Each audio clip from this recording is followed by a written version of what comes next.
ہیں ایک be be حضور کی بارگاہ میں آئی، اس نے آ کے حضور کی خدمت عالی مرتبت میں عرض کی حضور میں جب بھی آتی ہوں کرتا یہی پہنا ہوتا ہے آپ نے، یا رسول اللہ صلی اللہ علیہ وسلم، اور اس کو تو اتنے پیوند لگے ہیں کہ گنے نہیں جاتے، تو حضور اگر اجازت دیں تو ایک کرتا نہ بنوا لوں آپ کے لیے؟ تو حضور نے فرمایا بنوا لے۔ وہ بی بی کرتا بنوا کے لائی، اس نے بڑی محبت سے بنایا۔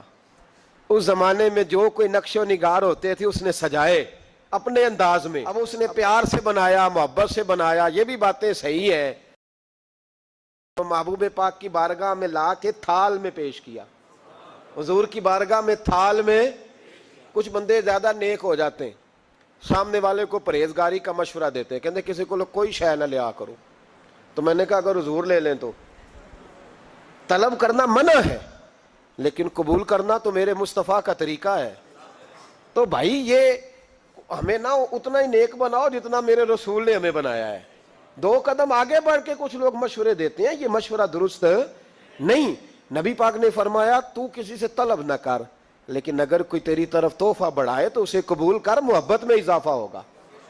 جب حضور قبول کرتے ہیں جو کائنات کو بانٹتے ہیں، تو پھر تو دوسرے پہ کیسے پابندی لگا سکتا ہے؟ میرے رسول کریم علیہ السلام کو اس نے پیش کیا، کہا حضور قبول کر لیں، حضور نے قبول کیا۔ اب حضور اس کا چہرہ دیکھنے لگے، مسکرا کے فرمایا تیرا دل کرتا ہوگا میں پہن کے بھی دکھاؤں؟ بے خبر ہو جو غلاموں سے وہ آقا کیا ہے، تیرا دل کر رہا ہوگا پہن کے دکھاؤں؟ تو کہا حضور دل یہی کرتا ہے، میں ٹھہر میں پہن کے آیا۔ قربان جائیں، کیا اندازے! اچھا یہ سب کا نصیب بھی نہیں، یہ تبرک لینا، برکت لینا، لے کے آنا، یہ سب کا نصیب۔ نبی کریم علیہ السلام نے کہا تو ٹھہر میں پہن کے آیا۔ حضور اندر تشریف لے گئے، تھوڑی دیر کے بعد پہن کے آئے۔ اس خاتون کو اتنی خوشی ہوئی کہ اس کی آنکھوں میں آنسو ہی آ گئے، کہنے لگی دیکھو میرا نصیب میں بنا کے لائی ہوں، مصطفیٰ نے قبول فرمایا ہے۔ بڑی راضی ہوئی، چلی گئی۔ حضرت سہل بن سعد کہتے ہیں قریب ایک صحابی کھڑے تھے، اور شارحین نے لکھا ہے معمولی آدمی نہیں، حضرت عبد الرحمن ابن عوف تھے، صحابہ میں سب سے امیر آدمی۔ اللہ اکبر، ذرا لطف دیکھیے گا۔ کہتے ہیں وہ قریب کھڑے تھے، جب حضور نے پہنا نا تو تعریفیں کرنے لگے، کہنے لگے سونیا کمال ہی ہو گئی ہے، محبوب کیا بات ہے۔ حضور اس کے بنانے کی محبت کی بھی کیا ہی بات ہے، پر جو اللہ نے رنگ روپ آپ کو عطا فرمایا اس کی بھی کیا ہی بات ہے۔ یا رسول اللہ اتنا پیارا لگ رہا ہے، اتنا پیارا۔ جب کوئی زیادہ تعریف کری نا تو تعریف کرنے والوں کی بھی اپنی اپنی نیتیں ہوتی ہے نا۔ جب زیادہ ہی تعریف کی تو حضور نے فرمایا تجھے پسند آ گیا دے دوں؟ یا رسول اللہ بڑا، تو فرمایا چاہیے؟ کہ حضور مہربانی ہو جائے تو کیا ہی بات ہے۔